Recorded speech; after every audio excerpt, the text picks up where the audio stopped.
আমার জীবনে এত বড় মিষ্টি আলু আমি দেখিনি।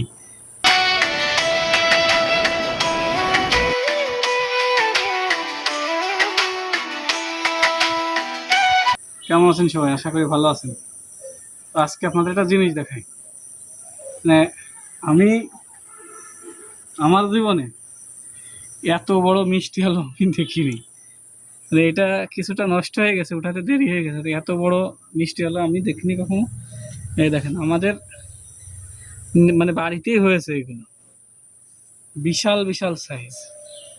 মানে আমার লাইফে আমি এত বড় মিষ্টি আলু আমি কখনো দেখিনি, বাজারেও দেখিনি আর বাড়িতে তো দেখিনি। তো এবার লাগিয়েছিলাম, তো মিষ্টি আলু হয়েছে, আরও কয়েকটা হয়েছে। এর ভিতরে একটা, এইটা সবচেয়ে সুন্দর হয়েছে, সাইজে ছোট আছে, এটা বিশাল বড়। তো মিষ্টি আলুতে অনেক আয়রন, ক্যালসিয়াম থাকে, অনেক ফাইবার থাকে, যেটা স্বাস্থ্যের জন্য খুবই ভালো। সবাই ভালো থাকবে।